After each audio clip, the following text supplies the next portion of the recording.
Hello everyone, आपका हमारे YouTube channel पर स्वागत है। तो आज इस वीडियो में हम आपका जो सब्जेक्ट है मेजर हिस्ट्री का 4th semester cultural transformation in early modern Europe second, इसका यूनिट 1 का टॉपिक करेंगे।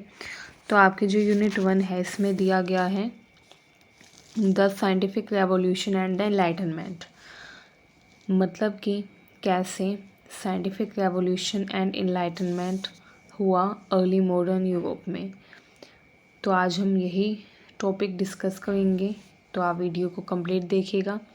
अगर आपके पास मेजर हिस्ट्री है एंड आप 4th सेमेस्टर में है तो कंप्लीट देखिएगा वीडियो को, एंड अपने दोस्तों के पास भी शेयर कीजिएगा ताकि उनकी भी हेल्प हो सके। तो चलिए स्टार्ट करते हैं।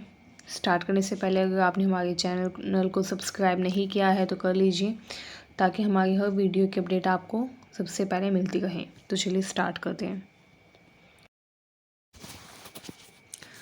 तो सबसे पहले जब हम वैज्ञानिक क्रांति यानी कि साइंटिफिक रेवोल्यूशन की बात करते हैं तो हमारे दिमाग में क्या आता है? खोज तथा आविष्कार जो उस समय हुए थे।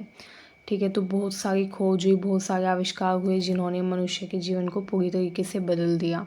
वैज्ञानिक क्रांति लाने में भी इन खोज तथा इन आविष्कारों का बहुत बड़ा हाथ था, बहुत बड़ा रोल था।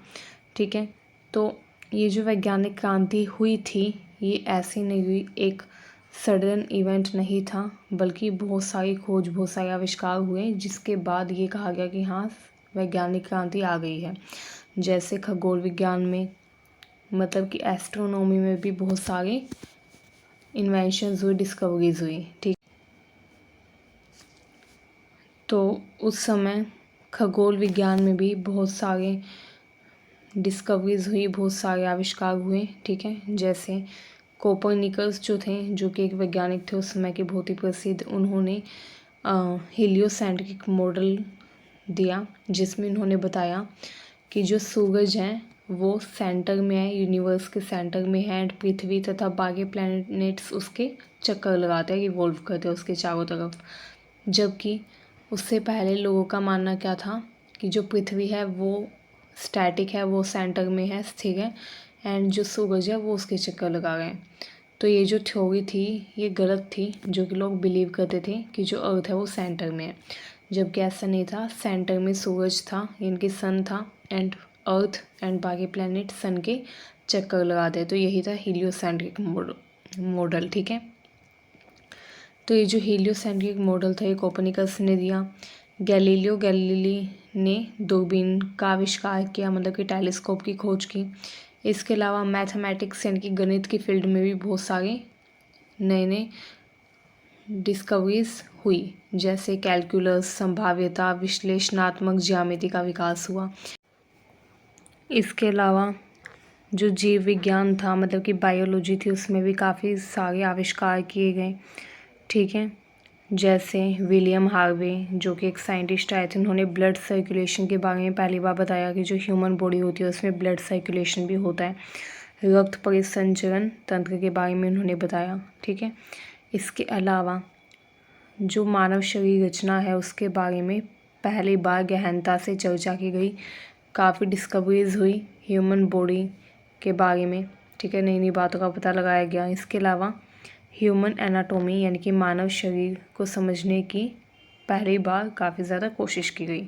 ठीक है, अगर हम फिज़िक्स की बात करें तो फिज़िक्स में बहुत सारे इन्वेंशंस हुए, बहुत सारी डिस्कवरीज हुई। जैसे फिज़िक्स के एक बहुत ही फेमस साइंटिस्ट रहे आइजैक न्यूटन, जिन्होंने गति का नियम बताया। सार्वभौमिक गुरुत्वाकर्षण यानी कि ग्रेविटेशनल फोर्स के बारे में उन्होंने बताया। ठीक है, तो इस तरीके से बहुत सारे इन्वेंशंस हुए, बहुत सारी नई नई थ्योरीज आई। इन सभी वैज्ञानिक पद्धतियों ने काफ़ी बड़ा योगदान दिया वैज्ञानिक क्रांति में। ठीक है, अब जो नेक्स्ट इम्पोर्टेंट चीज़ है वो है विज्ञान ने ज्ञानोदय को कैसे प्रभावित किया। तो जो विज्ञान था उसने ज्ञानोदय को भी प्रभावित किया, मतलब कि इनलाइटनमेंट। जब विज्ञान के क्षेत्र में नए नए बदलाव हुए, जब विज्ञान के क्षेत्र में नए नए खोजें की गई, आविष्कार किए गए, तो जो लोग थे उनकी जो थिंकिंग थी वो भी ओपन हुई, ठीक है। पहले नैरो माइंडेड लोग थे, फिर उनकी थिंकिंग भी ब्रॉड माइंडेड हुई। अब उनको लगा कि जो चर्च उन्हें बोलती है उसमें सारी सच्चाई नहीं है। लोगों की जो आंखों पर पट्टी बंधी हुई थी एक तरीके से, वो खुल गई। ठीक है, लोगों को ये ज्ञान हो गया, आत्मबोध हो गया कि उनको कैथोलिक चर्च की बात पर विश्वास करने के बजाय बाइबल पर विश्वास करना चाहिए।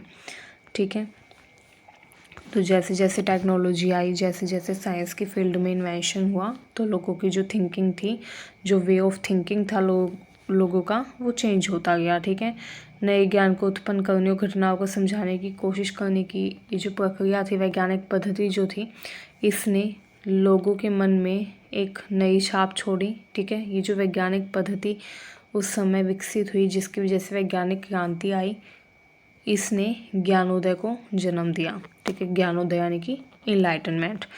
अब लोग जो थे उन्होंने अपने चारों तरफ देखना शुरू किया, प्रश्न करना शुरू किया कि ये है तो क्यों है, अगर कोई चीज़ है तो वो क्यों है, कैसे है। ठीक है, इस चीज़ पर लोगों ने प्रश्न करना शुरू किया, उत्तर खोजना शुरू किया।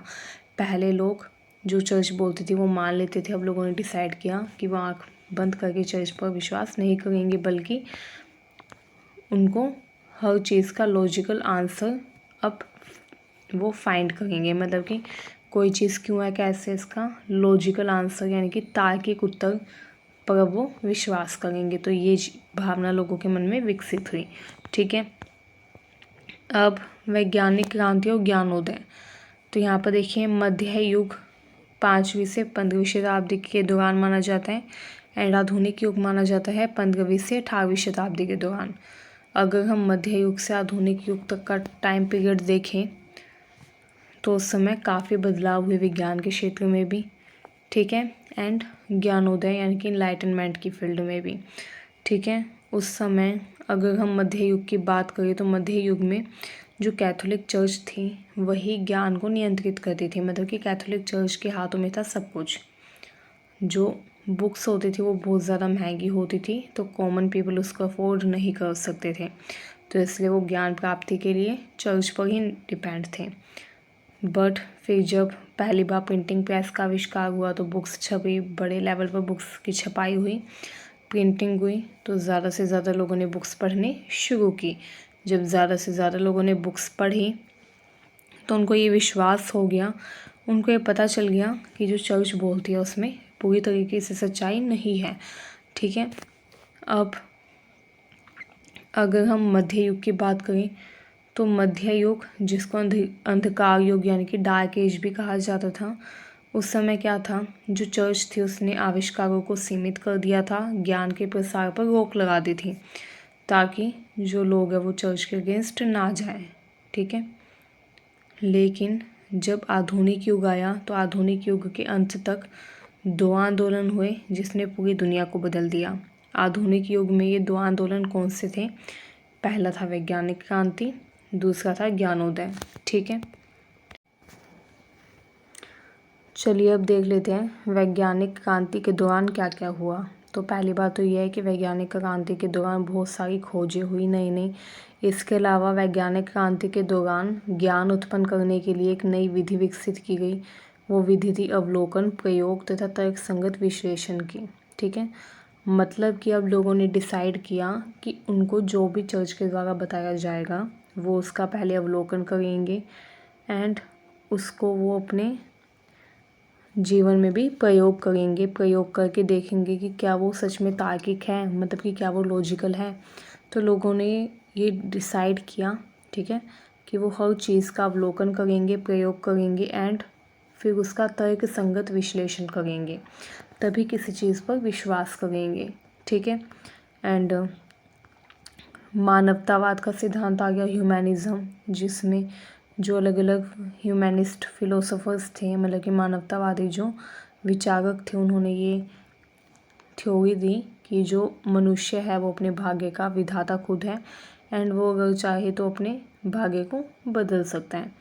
तो इस थ्योरी में भी फिर लोगों ने विश्वास करना शुरू किया। अब लोगों को लगा कि जो चर्च बोलती है उस चीज़ को पूरी तरीके से बिलीव ना करके बाइबल से वो चीज़ जानी जाए, एंड उस टाइम पर प्रिंटिंग प्रेस का भी आविष्कार हो गया था, तो लोगों ने बुक्स खरीदना भी शुरू कर दिया, जिससे ज़्यादा से ज़्यादा लोगों ने पढ़ना लिखना शुरू किया। बुक्स को पढ़ा तो लोगों को पता चला कि क्या सच है क्या झूठ है। ठीक है, मानवता ने चर्च द्वारा थोपे गए विचारों पर सवाल उठाना शुरू किया। लोगों ने शुरू किया सवाल उठाना कि चर्च जो बोलती है वो सही है या नहीं। जैसे चर्च उस समय जो क्षमा पत्र बेचती थी, उस पर लोगों ने सवाल उठाना शुरू किया। ठीक है, वैज्ञानिक क्रांति में बहुत सारी खोज हुई, जिसके कारण कई लेखकों ने अपनी जान भी गंवाई। वैज्ञानिक क्रांति की कई खोजों के कारण लोगों को अपनी जान भी गंवानी पड़ी। कई लोगों ने इस प्रोसीजर में अपनी जान भी गंवा दी। एंड इस तथ्य के कारण कि चर्च लोगों पर अपना प्रभाव और शक्ति खोने का विरोध कर रहा है, जो चर्च थी वो भी ये देखकर डरने लग गई। मतलब कि जब चर्च ने देखा कि जो लोग हैं वो विरोध कर रहे हैं,